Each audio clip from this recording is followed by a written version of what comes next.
Good morning, everybody, or perhaps good afternoon if you're joining in from different parts of the world. I am Mike Abramowitz, and I am the president of Freedom House, and it's a thrill to have you all to the launch of Freedom of the Net 2023, the repressive power of artificial intelligence. This launch date is always an exciting moment for Freedom House. We've been doing this report for 13 years, and that's 37 years younger than our other big report, Freedom of the Net. But this report gets almost as much attention because it is a real deep dive into a really important issue, which is the state of online human rights and digital freedom. And over the past year, our team has been diving into the conditions for internet freedom in 70 countries. And this year, the big focus is on artificial intelligence and the impact that artificial intelligence has already been having on online rights. And I think this is a very important point. There's been a lot of discussion in recent months about what AI means for the future, and that's an important question. But I think this report really drives home the fact that artificial intelligence is already having an impact on human rights, digital freedom. And this report lays this all out in very painstaking detail. In a few moments, I'll give the floor over to Allie Funk, who's Freedom House's indefatigable research director for technology and democracy. I don't think she's had much sleep in the last month, but she will share this year's findings. And then we have a really exciting panel after that. We're first going to hear from Audrey Tang, Taiwan's Minister of Digital Affairs, and she will offer a recorded message because right now it's the middle of the night in Taiwan, and we didn't want to make her to actually get up to do this. And then we're going to have a panel discussion with three genuine experts on this subject. One is Nighat Dodd, that's right. Sorry, Nighat, for that mangling of your name. Teresa Hutson, and also my friend and former colleague, Kara Swisher, who many of you know is one of the foremost experts on journalistic experts on the internet. I also want to thank profoundly the Freedom House research team. They have done an amazing job over the last 6 or 7 months to uncover the truth about what's happening with respect to internet freedom and to drive this important work forward. And we also have at Freedom House a global network of close to 100 researchers and civil society organizations with whom we've worked very carefully and closely to develop these, not just the findings, but also the recommendations that Allie is going to outline at the end. I want to acknowledge the wider community of internet freedom advocates and activists and just salute you and to say that your unwavering commitment ensures that the internet remains a beacon of hope and freedom. I think I'm going to stop right there. And I should also say I'm very grateful to our donors for this report, for helping us finance this report. You know who you are.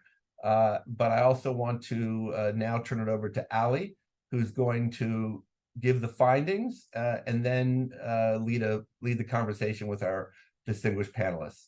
Allie, over to you. Thanks so much, Mike. And thank you everyone for joining us today.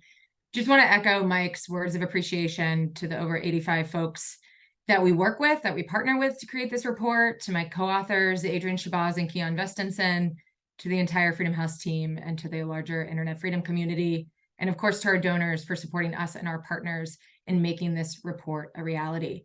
As I go through the presentation, please throw your questions in the chat. We'll do our best to get to as many as possible in the Q&A part of today's event.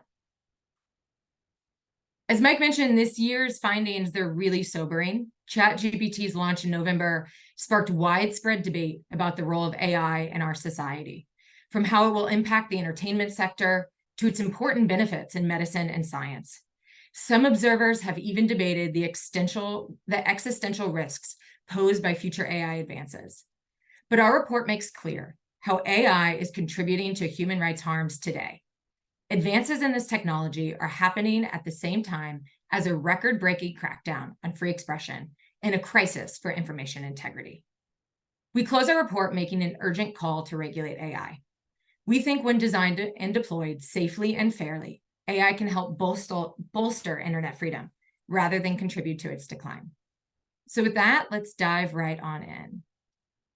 Today, I'm going to walk you through our methodology, the key findings, and our policy recommendations. Internet freedom, it's just the simple notion that the same rights we have offline should be protected online. Our methodology assesses how easily it is for people to access the internet in a given country, whether that internet is censored, and how fundamental rights like free expression and privacy are restricted or protected. Fundamentally, we're looking at people's real-world experiences, not any one government's performance. We cover 70 countries, which is about 88% or so of the world's internet users, and we wish we could cover the entire world, but we've selected these countries to reflect diversity across geographies, regime type, and internet controls. The coverage period for this report was June 2022 through May 2023. Global internet freedom declined for the 13th consecutive year in 2023. That means of the 70 countries we cover, 29 declined and 20 improved. The rest did not have an overall score change. The biggest decline took place in Iran, where authorities shut down the internet and blocked social media services in response to nationwide protests. Unsurprisingly, China remained the world's worst environment, but Myanmar almost took that title. Since taking over in a 2021 coup, Myanmar's military has cemented its vast censorship regime, and it uses a network of informants to detain and in some cases forcibly disappear dissidents. On the other end of the spectrum, we have Iceland as the freest, and Sri Lanka, which saw this year's largest score improvement. The US, we rank as free. It ties with Australia, France, and Georgia to be 8th in our index. The US continues to be a leader promoting internet freedom on the international stage. But at home, there's been little progress on legislation to protect privacy and make platforms more responsible. Internet regulation is increasingly unfolding at the state level, with some state houses passing laws that undermine access to information and free expression. Conducting research on this scale, it allows us to assess how internet controls have evolved over the past 13 years and also around the world. Attacks on free expression have grown more and more common each year. For example, in a record high, people in at least 55 countries face legal repercussions for simply expressing their political, social, or religious views online. In Iran, 2 people were executed for sharing information about atheism on Telegram. And as part of this record-breaking crackdown, governments are carrying out more widespread arrests and imposing longer prison terms. The Nicaraguan government forced people to choose between staying in prison for online speech or going into exile without their citizenship. One Roman Catholic bishop who refused to leave the country received a 26-year prison sentence for a range of accusations, including broadcasting prayers on social media. I now want to move to the main theme of this year's report. Artificial intelligence offers really exciting and beneficial uses, but its uptake is increasing the scale, the speed, and the efficiency of digital repression. I want to emphasize that AI impacts a range of human rights, from privacy and free expression to due process and non-discrimination. In previous years, we've focused on AI's empowered surveillance. So for this year, we decided to zoom in on AI's impact on disinformation and censorship. AI takes many forms, and I'll talk today on a few specific categories. First, I'll use the term generative AI to mean tools that specialize in creating images, video, text, or audio based on a specific prompt. This includes services like ChatGPT and Google's Bard. The term bots refers to automated accounts on social media. The use of bots allows people to create and control hundreds of thousands of social media profiles at once. And I'll be talking about the use of machine learning, which are models that are trained to learn and identify patterns. These models are central to companies' content moderation practices. Our methodology assesses 21 indicators to determine each country's level of internet freedom. Over the past decade, the indicator that declined the most measures the extent to which information online is controlled or distorted by the government. This makes clear to us how disinformation campaigns have become a regular feature of the information space. This map shows you the 47 countries where we found evidence that governments deployed commentators who used deceitful or covert tactics to manipulate information online. AI has long been used in this process. Platform algorithms have promoted incendiary information over reliable sources. Networks of automated bots have smeared activists and amplified propaganda.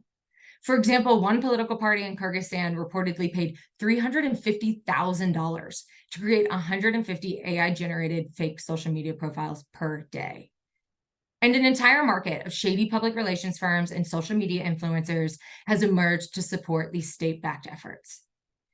Given generative AI's affordability and ease of use, we expect governments and the actors they employ to increasingly use this technology to create false and misleading information. They can then leverage existing networks to spread it at scale. Already, we found generative AI was used in at least 16 countries to sow doubt, smear opponents, or influence public debate. The image on the screen, it's a screenshot of a news anchor discussing Venezuela's economy for the outlet House of News Español. Except there's a twist. This news outlet doesn't actually exist, and a real person never made these videos. Instead, it was created by a UK-based company that combines a machine learning algorithm with videos of paid actors to create AI-generated content for its clients. Venezuelan state media accounts spread these broadcasts across social media to amplify pro-government messages about the country's stability. Electoral periods and moments of political crisis also served as flashpoints for AI-generated content. One fake audio clip created by AI featured a Nigerian opposition candidate allegedly claiming to rig balloting during February's elections. These types of deepfakes contribute to a decaying information space and have a very real impact on people. The growing prevalence of AI-generated content also allows political actors to cast doubt about reliable information. Political leaders can simply label independent reporting they don't like as AI-enabled fakery. We also looked at two different ways governments are leveraging AI for online censorship. First, the world's most digitally sophisticated governments sought to restrict chatbots over concerns that they could provide people access to censored information. Chinese regulators ordered companies to ban the use of ChatGPT within their products, and AI systems are required to promote values that adhere to the ruling party. These controls really appear to be paying off. Chatbots that are produced by China-based companies like ErnieBot have refused to engage with user prompts on sensitive topics like Tiananmen Square. Second, we found that governments in at least 22 countries required social media companies to use automated systems to restrict access to content deemed illegal under local law. What this does is it allows censorship to be conducted at a scale and speed that is otherwise impossible for humans. It also empowers governments to opt for more precise control that's less detectable. Indian authorities ordered YouTube and Twitter to restrict access to a BBC documentary that investigated Prime Minister Modi's role in deadly riots in 2002. These companies are required by law to now use automated scanning tools to sweep up additional posts that share the film. However, our research made clear that AI-empowered censorship has not displaced more traditional methods. Particularly during times of crisis, AI-powered tools can struggle to keep up with a surge of unexpected expressions of dissent. This chart shows where 5 traditional forms of censorship occurred. The internet was shut down in at least 16 countries, severing people's ability to access life-saving information. In April, authorities in Sudan cut off internet services as hundreds of thousands of people were caught in the middle of combat between rival paramilitary and military forces. A record high 41 governments also blocked websites hosting political, social, and religious speech. On his way out of office in the Philippines last June, President Duterte blocked news outlets under an anti-terrorism law that is a frequent tool of government overreach. Blocks on websites and restrictions on social media are also increasing in strong democracies, often in response to genuine concerns over foreign interference, disinformation, and online safety. But we think such wholesale censorship is an ineffective way to deal with these concerns, and it also encourages censorship by less free governments. Our policy recommendations lay out more rights-respecting and productive alternatives. Regulating AI may seem daunting, but there are lessons learned from the past decade of deliberations on internet policy that serve as a roadmap. First, we need to be realistic about how much companies can and will do on their own. Many companies over the past year let go experts focused on trust and safety, human rights, and country contexts, and rolled back transparency and content policies. In downsizing these teams, companies are really wagering that they can use AI to make up for the loss of human expertise, even when they're addressing the problems arising from AI itself. This leads me to our second lesson. We've learned a lot about what good government oversight looks like. Regulation of AI should prioritize human rights standards, strengthen transparency over the design, implementation, and impact of these systems, and ensure meaningful enforcement. Finally, AI governance requires robust civil society engagement from around the globe. Civil society is behind so many wins for internet freedom, from litigating internet shutdowns to uncovering secretive spyware companies. They should be given the resources they need to do this work. I want to end the presentation on a positive note. I know we're all itching for it. We identified 3 areas of success for internet freedom. Civil society was behind this progress, which again underscores the importance of their engagement in AI oversight. First, digital activism drove real-world improvements. In Georgia, online mobilization contributed to the ruling party withdrawing a problematic foreign agents bill that mirrored Russia's repressive version. Second, the judiciary remained a bulwark for internet freedom. Uganda's constitutional court repealed a section of the Computer Misuse Act that had been used to imprison people for their critical online speech. Finally, democracies, the private sector, and civil society have banded together to limit the global market of spyware technology. The Biden administration stood out as a global leader when it barred federal agencies from using the technology in certain circumstances, incentivizing other democracies to do the same. As we devote more attention to AI, we need to be very careful that we also don't lose momentum on the progress we've made on internet freedom. This includes reforming intrusive surveillance, passing privacy laws, and increasing internet freedom programming. Reversing internet freedom's decline requires that we both regulate AI while addressing long-standing threats to privacy, free expression, and access to information. I've hit you with some of the year's highlights, but I do hope you visit our website, read the essay, see our amazing partners and generous donors, and explore the country reports. As you do, you'll notice that Taiwan is a global leader in our index and ranks first in the Asia-Pacific region. We're so honored today to have recorded remarks from a champion of internet freedom, Taiwan's Minister of Digital Affairs, Audrey Tang. Let's all listen in.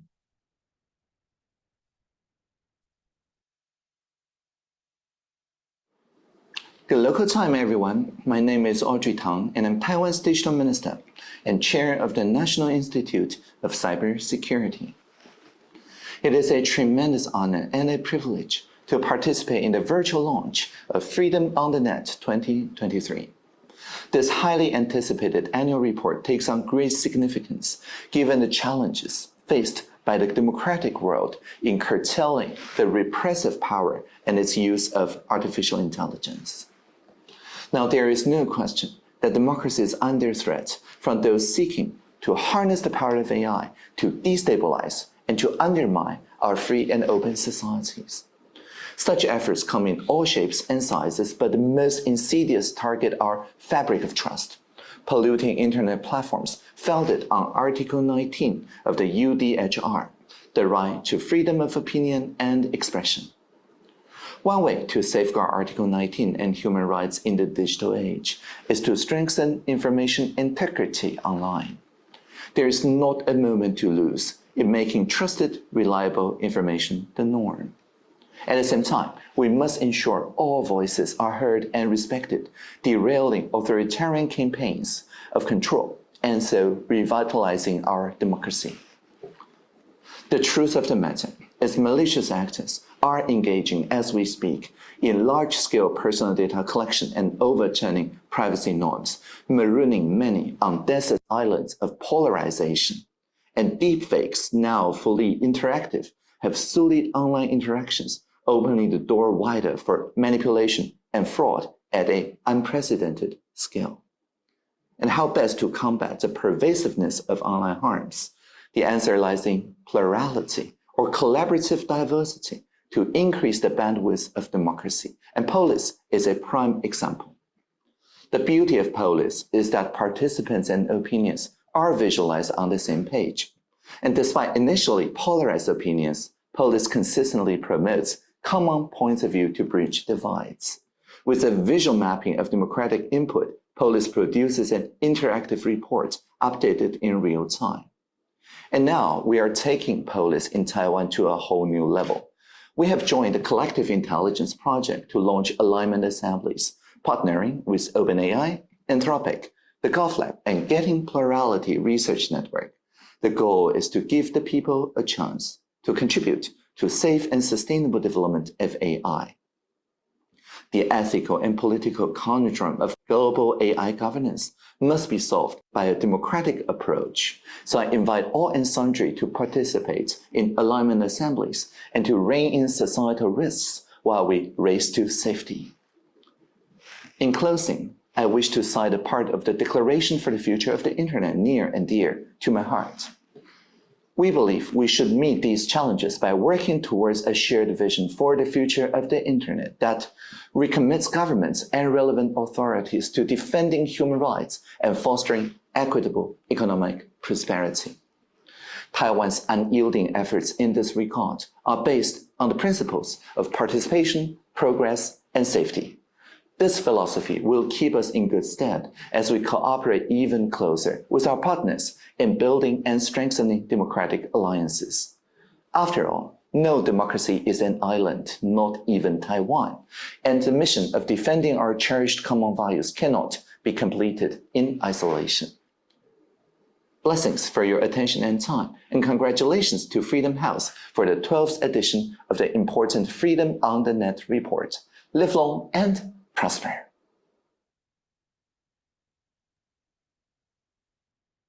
Wonderful. Thank you so much, Minister. It's just an honor to have you participate today. There's a lot to learn with how Taiwan's government, civil society, and tech sector approach these issues. They've really put into practice that multi-stakeholder model. Let's now transition to our panel conversation. I'm joined today by three just giants in this field. Nighat, Executive Director of the Digital Rights Foundation. Teresa Hutson, Corporate Vice President of Technology for Fundamental Rights at Microsoft, and Kara Swisher, journalist and host of On with Kara Swisher and Pivot. Thanks for joining us. As a reminder to our audience, please put your questions in the chat. We'll do our best to get to as many as we can today. Let me start with a similar question for everyone. Each of you have been working on these issues for years, but from different perspectives and sectors. So Nighat, let me start with you. You and your organization have been at the front lines of advocating for digital rights, women's safety online, inclusivity, and government and corporate accountability. What would you say is one of the key lessons learned about internet freedom from your perspective sitting in civil society? Thank you so much, Allie. Congratulations to you and your team who have done once again really brilliant work on Freedom on the Net report. We have been seeing this work for more than a decade now. From my perspective as someone who has been working in this field for more than a decade, actually, I have seen, internet freedoms, when back in 2010, looking into this space as a space where, I somehow thought that it's a space for marginalized groups, those who don't have voice in the offline space, like young women and girls, especially in countries like mine, where patriarchal societies don't actually give them that space in the offline physical world. And I thought that this is the space where voiceless will have voice. And for some years, it kind of, it was actually true. We saw the, Arab Spring, and but then slowly and gradually, we saw the decline, not only around the freedoms in the online space, but also decline in terms of marginalized and vulnerable groups stopped using, kind of like reluctantly, using these spaces. And I'll give an example. At Digital Rights Foundation, we felt the need that young women and girls, which actually makes like half of the population of Pakistan, we have more than 200 million population we have, and half of the population consists of women and girls. And we had so much burden. We were overworked in terms of getting, complaints of hate, abuse, harassment, trolling, especially against women who were actually trying to reclaim this space. And we found this, established this cyber harassment helpline in 2016. And since then, we have received over 12,000 cases, and more. The calls that we have received so far, like 60% of those calls actually are the ones that women call us. And it kind of shows how, already marginalized and vulnerable groups are, becoming more marginalized on internet. But I would also like to, something that you said, the more people got access to these spaces, the more powerful actors found sophisticated ways to control these spaces. For instance, your governments, but also companies. And governments are coming up with more sophisticated, advanced regulations, which actually do not really address the issues of the technology that, for instance, the one that we are listening these days, like AI and Gen AI, they always play catch up. But also tech platforms, that how they do things in terms of, like looking at their profit first, and then looking at their users. So what I would say is that users have, they are the least, the actors or stakeholders in this entire ecosystem who have least of the power in this, when it comes to internet freedom. So I'll stop here and, we'll chime in again. But thank you so much again for your work. It gives a really good picture globally, that not only the repressive regimes or the least developed countries or the global majority are declining or haven't improved, but also developed and Western democracies have also declined in this field. Thanks so much, Nighat. And I think you touched on something we talk about in the essay a little bit, is how digital repression has, always disproportionately impacted marginalized communities, particularly women, girls, folks who are part of the LGBTQ community. And we expect generative AI and the impact it will have in the disinformation space to do something similar with, how we've seen AI being employed for, advancing sexualized, intimate images that are non-consensual. So thank you for touching on that important point. Teresa, let's head on over to you. You sit in the private sector and have a really interesting perspective and expertise on these issues. So I'm curious, what are the lessons learned from Microsoft's perspective about, as it relates to technology products and their impact on democracy? How is the company thinking through and embedding these lessons into the rollout of its new products? Yeah, thank you. And thanks so much for the report. I think it's so powerful. So I think the main point is this stuff isn't going to happen by chance. We're not going to sort of end up falling into technology only working for good. And so I would say there are sort of three layers of how we need to think about this. First of all, I think companies need to internally hold themselves accountable to being responsible. And that's partly culture, that's partly development, process and practice. But it's very, very, very important that companies recognize the impact of technology on the world. Then I would say, kind of moving out in sort of a circle, companies need to engage with civil society. We need to have reports like yours to really help us understand the impact of the technologies. So we need to do that as we're developing, as we're launching. And then third, there's an enormously important role for society, for civil society, for government, for regulation, to really set the guardrails. Companies can and should hold themselves accountable, but I'm not sure companies are the best people to decide what matters most to society. And so we do need society to weigh in and put guardrails around what technology companies are doing, how the technology can be used, how people can be held accountable for misusing technology. So I would say there's a lot in there. There's lots more to talk about, but really, really grateful to be a part of this conversation, because I think it is a part of really how we do this better going forward. Wonderful. And I'm excited to unpack some of that, and particularly what's the role of all of us and also work with companies to make these products ensure they're advancing democracy. Kara, you have been at the forefront of reporting on the introduction of tech products for years and their effect on society. And a lot of your reporting has, guided my own evolution of thinking about these issues. You've said publicly that you think generative AI is as big as the internet. Do you think that we are better or worse prepared for generative AI than we have been with previous transformative technologies? Well, the bar is kind of low. We haven't been prepared at all. We've done nothing. So it doesn't, I don't know what to say. Going from zero. There's been no significant, except for in Europe and some countries, but the only country that really matters in this is the United States. And we've done exactly zero regulation of any, well, none actually. There's been most of the legislation, the only piece of legislation that exists helps the internet companies and gives them broad immunity, so we can't even sue them.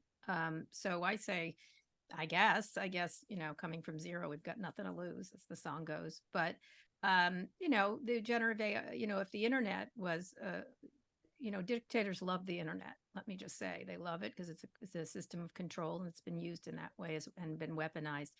So they're going to really love generative AI. Obviously, all these tools have great promise for healthcare and climate change, all kinds of different interesting new ways to compute that we can't anticipate, just the way we couldn't have anticipated the original internet. But they have just the same, and even more so, amount of power to really destroy. And in this case, quite a lot more. So I'm really not ever surprised that it's worse than ever. Why wouldn't it be? It's a perfect way to control people. It's a perfect way to deliver propaganda. It's a perfect way to create all kinds of trouble if you're a malevolent player. And I'm not just talking about Matt Gaetz this week. It's just like a lot of people can use these tools. And so I'm not particularly surprised, and I'm also not particularly confident that our governments will do anything about it going forward. Yeah, I mean, it's not a positive story, and I guess a lot of the regulatory movement we're seeing with teeth is out of the European Union, and well, it doesn't even have teeth. They don't have these companies are all U.S. based or else they're China based, and so the ones in China certainly will not be controlled by any Western democracy, and the ones in the U.S. Run roughshod over our legislators across the world, and especially in the United States. Yeah, that brings up a really good question that's actually in the chat from Frank over at NPR. He asks, much of the internet, it's already polluted by human-generated disinformation, which I touched on in the presentation. So can one, two, all of y'all give us a sense of the potential impact of generative AI on public discourse as we see this technology improve? Because, right now, I think in some cases of generative AI, you can really tell. I mean, I love the images of all the AI hands coming together. You can tell it's AI generated, but there's a lot of discussion that as the technology gets more sophisticated, we're going to lose some of that ability to detect it. What's at stake here? What do we think the impact's going to be on public discourse? I can start it. It's like the difference between a Model T and a Porsche, where we're going. It's really quite these technologies. We can make fun of them all you want. They make a stupid poem or they do something wrong, but this is going to improve. If you were at the early stages of the internet, it looked kind of janky, and then it wasn't. These things are learning at a pace that's vast outpaces humanity for sure.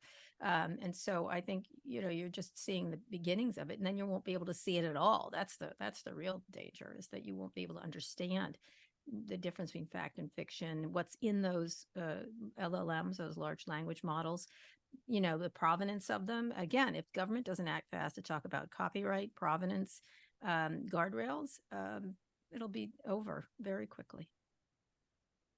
Yeah, and I can jump in. I think it is the risks are that you can replicate voice, you can replicate, you can create images that are, video images and voice images that are not real.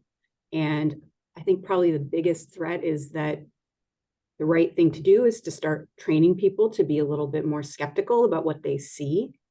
But that does some real harm to kind of just the fabric of trust, right? What do you trust? Can you trust anything that you see? Which I think is why, we've thought a lot about how do you label, we've said we will label things that are AI generated to help people get smarter about that stuff. We've thought about detection. How do you get people to look for truth signals or authoritative signals? Authoritative not in the context of government, but this is what it purports to be.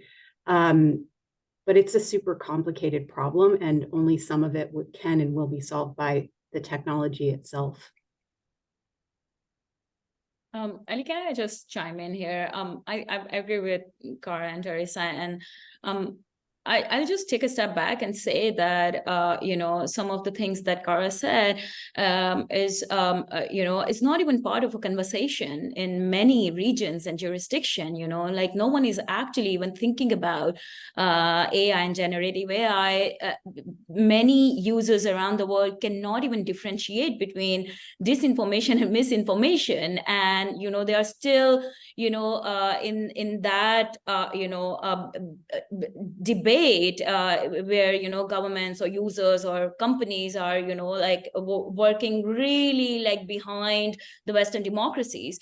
And I actually worry that this entire debate around AI Gen I is very isolated in the global north, and whatever the shape and form it will take or the agenda it will set, it will impact the entire world. So I just wanted to bring in that global majority perspective, because we have seen the impact of what happened to the internet, or how regulatory frameworks have taken shapes in last one decade, and how they impacted global majority in terms of copy pasting those laws in our region. So I just wanted to give sort of perspective of global majority as well, that we are nowhere in this debate of AI and generative AI.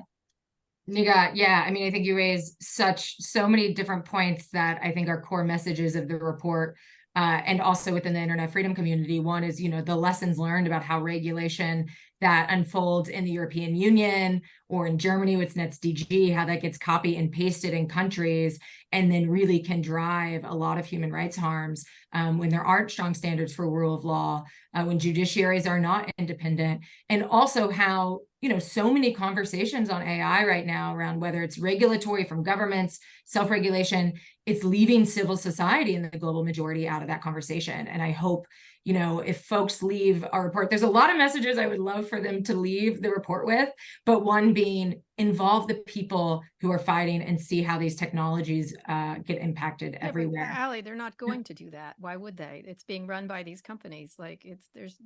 You have major tech executives making decisions for the rest of humanity, and our governments won't impose anything on them. And again, it's got to happen in the US. It's got to, just watching what happened this last 2 days in Congress, these are not serious people. These are not people that understand the gravity of what's happening. In fact, some of them benefit from malevolent players manipulating information. They love it, actually. That's how they operate, and they're all individual players. So it's left to big tech companies to decide what to do, and they'll just do whatever they want, which is best in their interests, in their financial interests. We have regulated every other industry, badly sometimes, sure, but we've regulated finance, we've regulated, well, not guns, I guess we don't do that here, but we've regulated every single industry that matters. And this is the most important industry in history. It's the wealthiest people, the wealthiest, most valued companies, and they're running the show. That's just the way it is. And so what they do or decide not to do or don't realize because of basic incompetence is the way it's going to be for everybody. And they'll impose whatever they feel like, or not at all. Probably not at all is their favorite thing to do. And so if history is any guide, we're going to have the same cloddish damage that's going to be done. Maybe they don't mean it, but at some point they do mean it if they don't do anything about it. And again, our regulators have dropped the ball really significantly. Yeah, Teresa, I think this is a good transition to one of the questions that I wanted to ask you, thinking through, Cara, I do think you're right. We are lacking, especially in the US, so much that's coming out of the Biden administration is self-regulatory, and it's better than nothing. But, Freedom House's policy recommendations are calling to get this codified, at least through executive order, but hopefully through, you know, support in Congress. So Teresa, let me ask, while we're talking about chatbots and some of these trends about self-regulation versus government oversight, Microsoft developed its own Bing chatbot, also a big investor in OpenAI. Are there specific safeguards that you all have put in place in Bing or other products that are in development that you think are going to serve, you know, maybe until we get regulatory intervention, if we do, that can help get at some of these harms that we're talking about? Yeah, and you know, I mean, Kara, I thank you always for kind of holding up the mirror, because I think it's super important.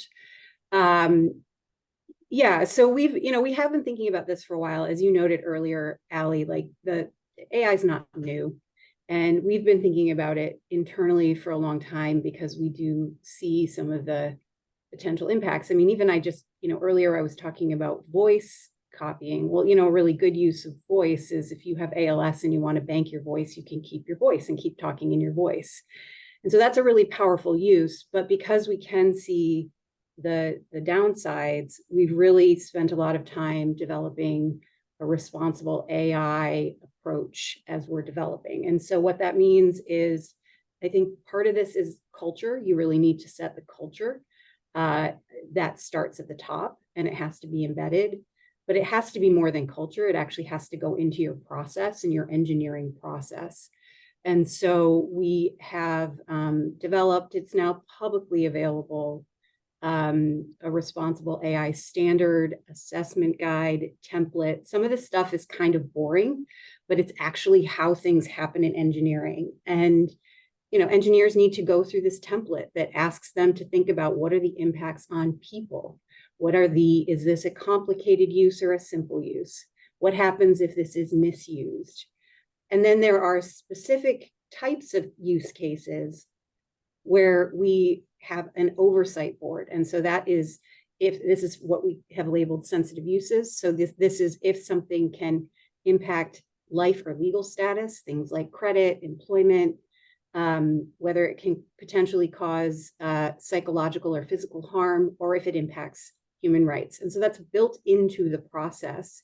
If those things are the case, then we require additional layers of review, and will, in some cases, not deploy the technology for certain use cases. So facial recognition technology for law enforcement in the United States, we don't do that. On the other hand, we do have an exception for facial recognition for apps that support blind and low vision users. So that is a place where the use case is good. But it's a big process. It's very much built in. It starts at the top, and it requires deep commitment. But And Teresa, may I yeah, just of course, interject? of course. I think Satya Nadella, I have a lot of regard for Satya Nadella and respect, but I didn't elect him. Like, I don't know. No, and absolutely. Every company is Yeah, going to be different. So absolutely. what they're doing over at Meta versus what they're doing anywhere else, it's like, yeah. I didn't elect these people. I don't know why Elon Musk is making decisions about the war in Ukraine. Like, I don't get it. Like, it's like, yeah. because they can, because they can. And I absolutely and who agree. knows who knows who gets to decide, and how there's no transparent process, and that's the problem. And we own the internet. It's a taxpayer funded thing that all these tech companies are taking advantage of. And I just want to know, I think you guys are very responsible, but it doesn't really matter, right? It does ultimately. I agree, particularly because people build on top of us, right? Like, we are a platform for others to build on. So I, in no way disagreeing with you. I have a lot of confidence in the leadership in my company, but I completely agree that it is not the right, it's not the right approach to leave it. I mean, you happen to have good leadership. Have you met some of these people? I've met them all, and I really would rather my mother run things, honestly. And I don't want her to run anything except her mouth, you know. But I do think that I do think we absolutely do need regulation. Tech companies are not the right people to make these decisions by themselves. So I'm in complete agreement with you, and I think others here are as well. But you know, and we are pushing for that.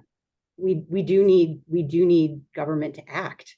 We need the U.S. government to act. We don't have privacy legislation. That's ridiculous.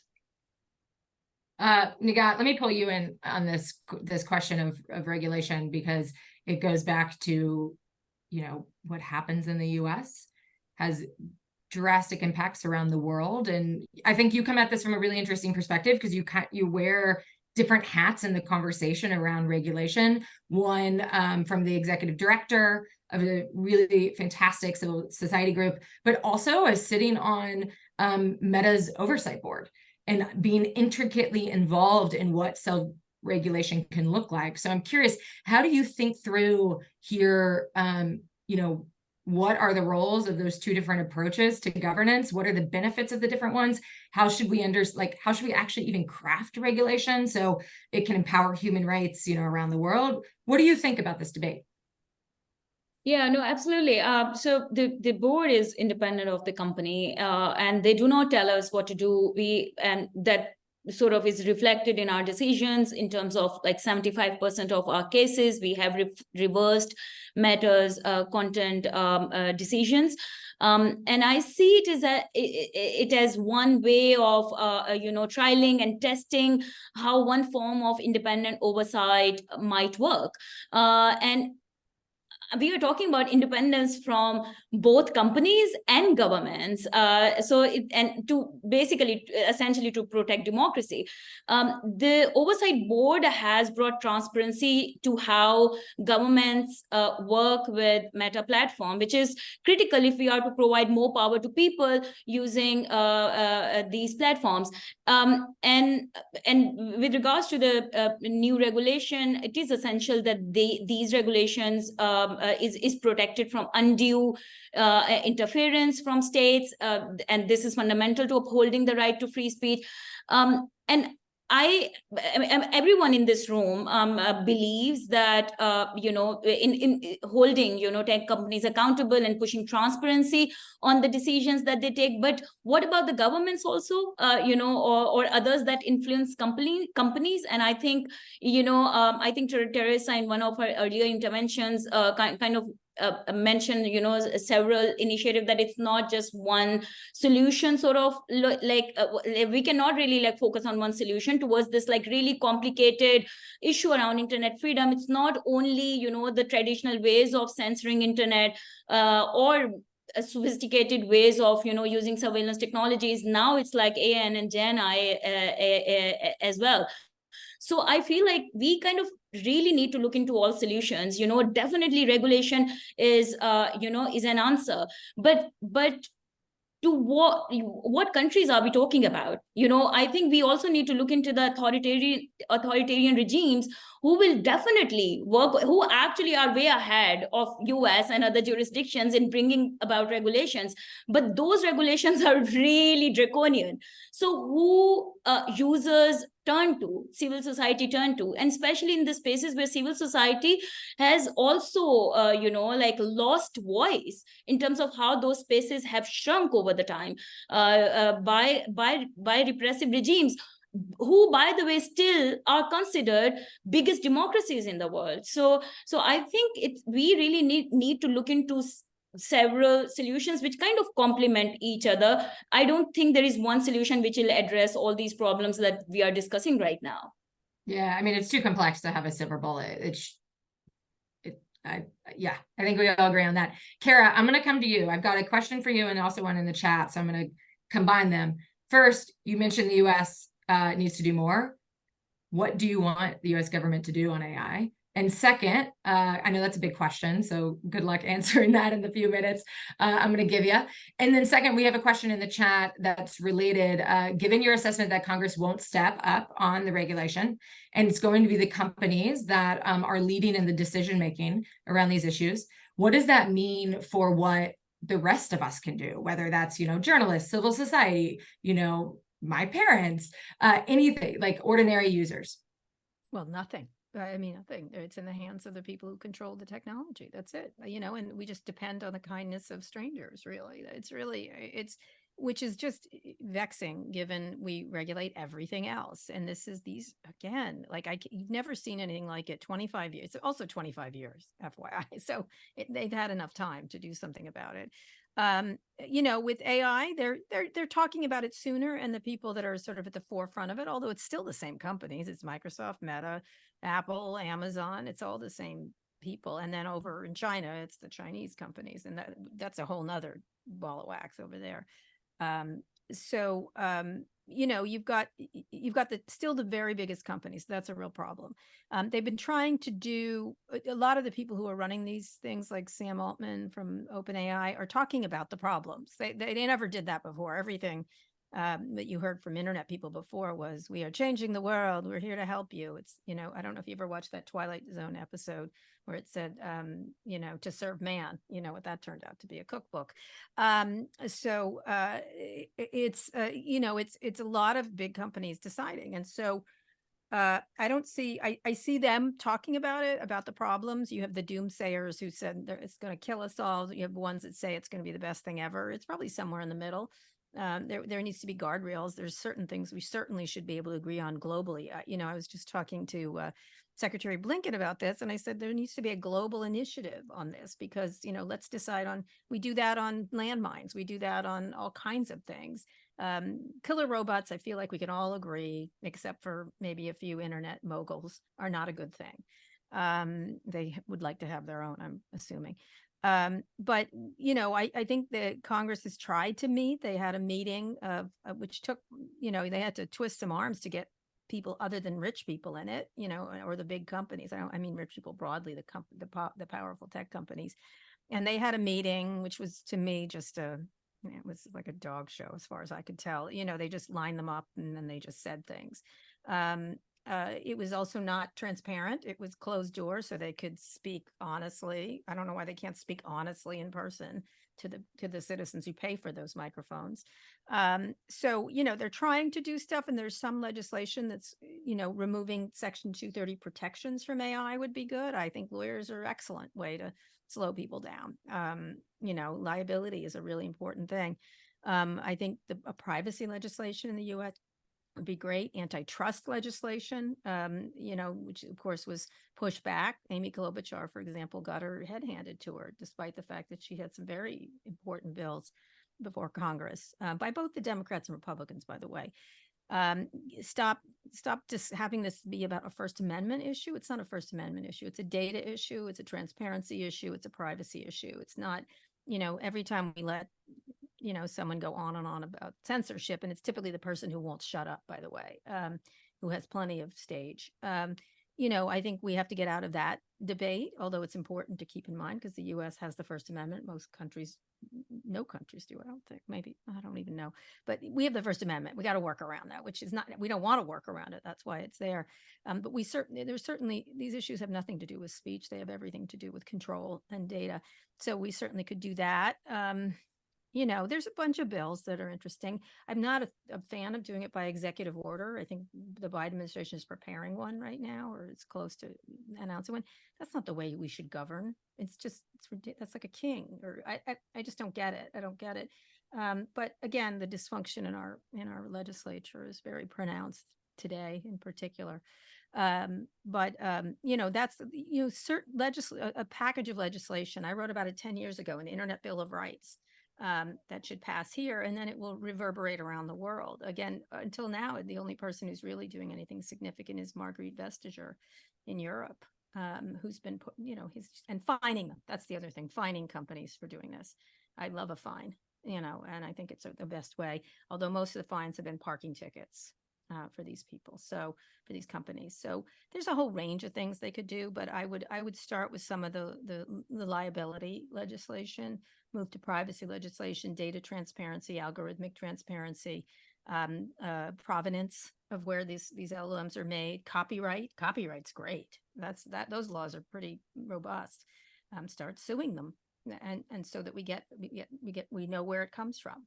And we know who gets paid, people getting paid for their work and stuff like that. So there's all kinds of things they could do. Yeah, I mean, I think one of the point, if I were to pull out of that, is how we have different levers to tackle AI, and it's not always going to be branded as like AI regulation. So a lot of these longstanding recommendations that I know a lot of folks on this call and my team and people around the world have been calling for, just basic like minimize what data is collected to begin with.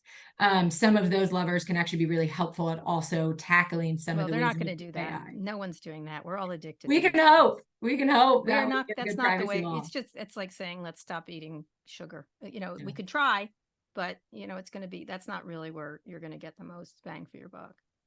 Teresa, let me move to you. It relates to something I wanted to ask you, but also in the chat.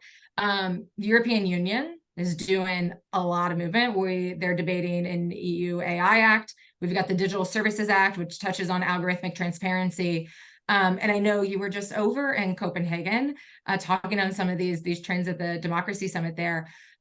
What's Microsoft's viewpoint on, you know, what's happening in the EU and where that piece of regulation is going?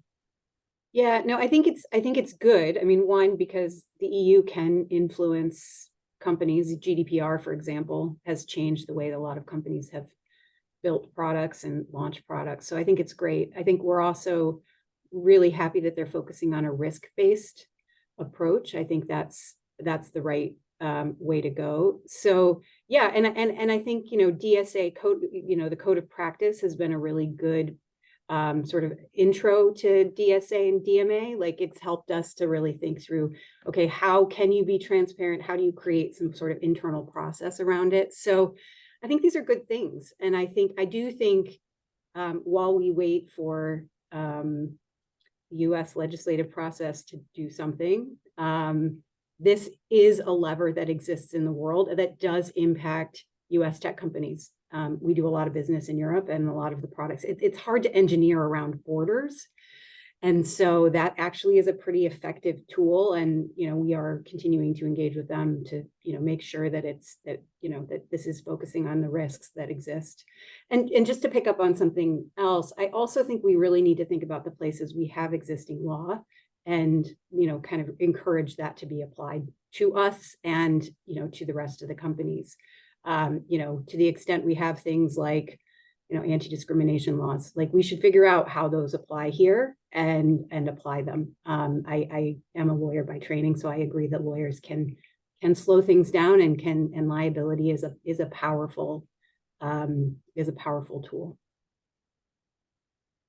Okay, let me transition. I think I would say we're to get away from AI, but I think we'll actually somehow end up back here because it's an important conversation. But one of the things I wanted to ask you all, it's been in the chat a few times, 2024, massive election year, over 50 different countries heading to the polls. I think that includes in a lot of those countries multiple different elections. You know, the past year, we also saw a shrinking of a lot of resources for trust and safety. We've, you know, just been watching everything that is coming, you know, has happened with Twitter and X. And although it's a small platform, still really important for activists and journalists around the world. And then, you know, we have Freedom House as its own project, Election Watch for the Digital Age. We've been tracking how governments are using the digital space to interfere in their own elections to sway balloting in their favor. So I would say a tough environment for this massive election year we're heading up on. Kara, I'm going to start with you, and then Nighat, I want to pull you in here as well, because there's an election coming up in Pakistan and a lot through South and Southeast Asia. How do you all feel we're prepared for this? What are you most concerned about? They don't have to do anything anymore. But, you know, Elon Musk is cut completely. He's just the governor is off. There's just no. Yeah, I know they say they are doing stuff, but they don't care. They don't care, and the other companies have cut back rather significantly too, because it's an impossible task, by the way. It may in fact be impossible given the tools they're putting in people's hands. So you never win at this game at all. It's a flood of it's a flood of information that just keeps flowing, and it becomes more toxic by the minute.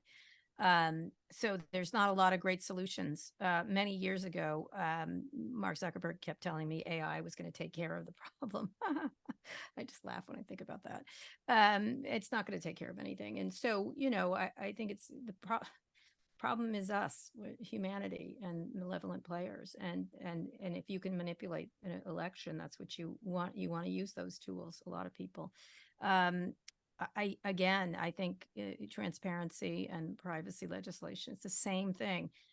These companies are not going to, and it's not their job anyway. It's not Mark Zuckerberg's job to run this country. It's not, you know, it's not I think our government, again, has abrogated its responsibility when it comes, look, space is now private. Space is private, all kinds of, there are global and national interests that should be led by our government. Even if they're incompetent, we elected them, they're accountable on some level. And so I just feel like, I in some ways, I don't feel like it's these companies' jobs, except that they profit from it and do really well with it. And the incentives are not aligned, except if they feel like doing it. So I don't think that's a particularly good incentive when money's at stake. Nighat, what about you? Because you've done a lot of thinking through, my opinion is platforms are responsible to their users and their users' rights, and where they operate, they should work to prioritize those. I don't think that's groundbreaking in itself. How do you think about, and we can also get, beyond companies as well, because you're right, Nighat, that you raised, and so many places around the world. And what I think, Freedom on the Net again and again shows is how governments are driving a lot of these concerning tactics. So how do you think about where we're headed in 2024 for these electoral periods? Any, positive news or things that folks on the call can do to make the environment better? I think, first of all, in some parts of the world, definitely elections are happening right now, some this year, next year. But that is not part of the talk of the town. There are very few elections that sort of like become the center of attention of everyone around the world, of the companies, and naturally that's where the companies' attention also goes. They kind of put more resources there in terms of not only looking into the content, but also in terms of working with the stakeholders in those countries. And I think that's the problem, because every election in the world is important. Every jurisdiction, every context is important. That's not the case with the companies. I think they look into where their profit is. And that's why, the role of civil society or other bodies like oversight mechanisms, who sort of like shine the light on those jurisdictions where no one is paying attention to, and also hold these powerful companies accountable in terms of how they are, behind the doors, for instance, negotiating with the governments, or they are working with the government actors, or, are they doing anything in terms of, like controlling, manipulating media on their platforms? So I think, and I have seen this, in several global majority countries where elections happen and where very few resources have put into place by these companies. And now we are seeing one company completely, laid off, their election integrity team. And these platforms are still very, very popular, in some parts of the world with millions of users on it, and absolutely no one out there to respond to or respond to the escalations or, like their human rights teams. So I feel like that, people, especially in the Western democracies who are talking about these issues, also need to talk about global majority at the same time. I think they should use their privilege to talk about the countries that are not getting attention, to hold these platforms accountable, while presidents and prime ministers of the Western world are having meetings with these CEOs of these companies. So why not, shining the light on the developing world or global majority who are not even, in this debate anywhere, or the stakeholders or civil society? So I would say that, holding them accountable, but also equally. I think those are really, really helpful insights, and just the need to talk about what's going on as the baseline. Teresa, relatedly for you, I mean, I know Microsoft has pays, really close attention to elections, has an entire program focused on US elections as well. And, some of the issues that your company, I would assume, are dealing with as it comes to electoral periods are going to be different than some of, the social media platform, just by nature of, the products that Microsoft has. I know one area that there's been a lot of investment has to do with cyber attacks and technical attacks. And that's something within our research too. We often see an increase of technical attacks, particularly media, NGOs during these, pivotal moments. How is your team approaching the 2024 election year? Yeah, it's a great question, and it's actually not. It is my team, but it's not just my team. We do have, longstanding work on cyber attacks, but we also now have in-house Clint Watts, who does a lot of tracking of cyber influence operations. And that's been really powerful, because I do think one of the places that we can help is just sharing what we see. And we do that on cyber attacks. We can do that more on cyber influence attacks. Where are these narratives coming from? What are the narratives? Where are they coming from? And what are the methods of distribution? And that kind of helps avoid the content-based conversation, to just say, okay, it kind of doesn't matter what they're saying. They're saying the same thing from these actors. And it gives us a chance to kind of add to the conversation there. We are working hard on content provenance, thinking about how we can use sort of signing as a service, so that if a campaign or a journalist wanted to say, yes, this is, authentically from me, not saying it's true or false, but this is authentically from me, building on some of the technology we've used in places like Ukraine to document war crimes. How can we again, it's sort of, we should be looking to detect AI generated content, but we should also be giving people tools to say, this is me, I say it's me, and there is a watermark or content provenance to help you trace it back to me. So I think all of those things will be really important. There's a host of other things, but I think, from a technology perspective, those are a few places where adding some more information into the information ecosystem, we hope will help. And then, of course, we work really closely with campaigns, with political parties, with election officials, to protect their infrastructure from cyber attacks as well, which is important, because if your email gets hacked, it turns out that can be its own news cycle. That's under threat too with these lawsuits, Yeah. right? There's these lawsuits headed to the Supreme Court, and there's another one in Texas that this ridiculous judge about whether government can even talk to social media companies about really, it's so politicized that it's dangerous. That to me is super dangerous. But they don't want you to have the right information. They want to create confusion. Clint is amazing. Clint is amazing. But again, even these tech companies are subject to cyber attacks, the SolarWinds and everything else. Microsoft was at the center of that. But all these companies are under constant cyber threat at every minute, and they can hardly handle it, and they're the best. So the rest of us are kind of screwed in that regard.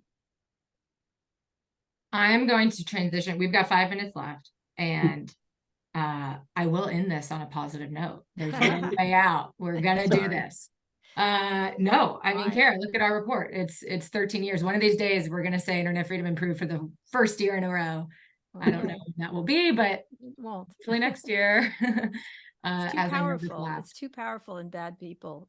That's the problem, right? We would all just sit back, All right. Hey, Travis Kelce and Taylor Swift are sure interesting on TikTok. I don't know what to say. That's where we get sucked into all. And I'm very interested in them, by the way. I think it's fantastic. But that's where we spend our time. Everybody gets distracted, and then the real trouble starts elsewhere. Yeah. I mean, sometimes we need sometimes I need the dog video I'm good on with Instagram. I'm good with it, but that's unfortunately we get distracted and we aren't seeing what's really happening, which is our lives are being sucked up by either malevolent players who want to manipulate us or people who want to sell us some toilet paper or something. Yeah. Well, hopefully this report pushes that discussion on people's forefront. I would not say we can overtake the attention in Taylor Swift, but Freedom House can dream. Should we? So yes, she should run things. I bet it would work just fine if she. You could get her to sing it, and then you get her to post it, and you'll have lots of. She's a killer business person. She would actually probably figure out a way. I would love it. So let's end this on a positive note. I got 2 questions, and let's just go around the robin. I'm going to ask if you can give me 25-30 seconds on each one. If my math is correct, that should end us at 11:45. The first one is we've talked a lot about who won't do what around AI. I want to know one thing of what we can actually do that is going to work, a positive thing that is actually impactful. It can be something a society group can do. It can be something the government can do realistically. It can be something, I don't care what it is, but I want something positive that's real. The second thing I want to end on is what is something you're most optimistic about for internet freedom in the coming years? So it doesn't have to be related to AI, but something that is actually working, something that is moving in the right direction. Nighat, let me start with you. We're going to go to Kara and then Teresa. Yeah, I mean, I think I'll go to your last question. I'm actually optimistic about, still marginalized communities are thriving on internet. They are still finding their voice. They are still there. And I hope that they'll keep using this space. I'm also optimistic about some of the judgments that I have seen in the region, especially by progressive judges and judiciary. And I feel that we need to put more resources there and investment in terms of educating our judiciary, especially the ones who are more progressive and who are developing good jurisprudence. With regards to AI, I feel like I'm not sure whether it's positive, but maybe, the conversation that we are having in Global North, maybe we have some way to bring those conversations in Global Majority and, do it equally and in a balanced way so everyone feels part of these conversations. I love judiciaries each year continue to drive improvements in our index. So yes. All right, Kara, I think you said you were next. Okay, you want something positive. I'm just looking at the Taylor Swift lyrics. I have this thing where I get older, but just never wiser. And that's what I feel like with this entire thing. I think, and then that same song, it says, hi, it's me, I'm the problem, it's me, it's us using these technologies and not taking responsibility for them. It's almost an impossible. You shouldn't put it in the hands of consumers because it's just over. It's like you fix your own car, you clean your own meat, you make sure your meats or your water, again. So I don't think you can put it on to the consumer, but I think the consumer needs to put pressure on legislators to do something about it. I think this is something that we are left to our own devices in a lot of ways. And so I think if the awareness has to come up. I think journalists do an enormous job. Some of the stuff in Myanmar, and that was all uncovered, years ago. And then there's heroes like Maria Ressa was the first person who alerted me to what was going on with Duterte in the Philippines, using these internet technologies, and if hurting her too. Luckily, she's now finally gotten free of that for now. And she was the first person, and she said, Kara, we're the canary in the coal mine. It's coming for you, our country. And I went to Facebook, and they ignored her, they ignored me, they ignored everyone. But I think eventually the drip of it mattered. But ultimately, citizens really understanding how it affects their children. And then lastly, kids. My kids are so smart about this. I have a lot of kids, but they're so smart, and they really do understand the manipulation. They do understand, not all of them, but there's definitely a growing movement among young people, not just around this, but around climate change and everything else. So I put a lot of hopes in their sophistication of understanding what's happening here. And I think they get the trade very clearly in a way that older people just don't, and understand they can't take their freedom for granted. I get that sense from a lot of them. So yeah, I mean, the resilience of people in the countries we see is just incredible. Mostly people are young incredible. people. Old people really. All need right, to go Teresa, away. take us Need to home. Go away. Oh, geez. Wrap us up. A lot of pressure. So on the sort of positive and real impact, I would just encourage, I think it's super important to have the conversation about social media and platforms. I would just encourage civil society to lean in and to say, okay, what's the next harm? What's the next use? I keep asking for this, and the conversation keeps going back to social media, and that's fine. We should hold social media accountable. But I would just say, please join the conversation and say, okay, help us see what some of the harms are that are coming around the corner, more medium-term risks. So that's a real positive request. On the optimistic piece, I think largely it's where Audrey Tang started. Can we actually democratize? It's always been the hope of the internet. Can we actually find consensus? Can we find places where there is space for people to communicate that don't have those other spaces? Is there more we can do to protect those spaces? I think, I do continue. I am at heart an optimist. So I hope for that. And then I would also just echo Kara. I have 2 teenage daughters, and they give me hope because they are paying attention in far different ways than I think adults are paying attention, and certainly better attention than I paid when I was 15 and 17. And They ask really hard, really smart questions. And so we need them actually to lead the world a little sooner than they probably can. Absolutely. I dread looking at what I posted on Facebook when I was younger. Thank you, all three of you all. This was such an important and interesting conversation. And I like that we debated, we learned, we grew. Panelists or folks, attendees, so sorry we couldn't get to every question. But I also hope you learned something. Please visit freedomonthenet.org or freedomhouse.org. Read the report. We have some really awesome graphics that you can play around with. We have country reports. We have all the folks we work with. Thank you again. And yeah, I'll call it. Let's future-proof internet freedom. Thanks, everyone. Thanks, Allie.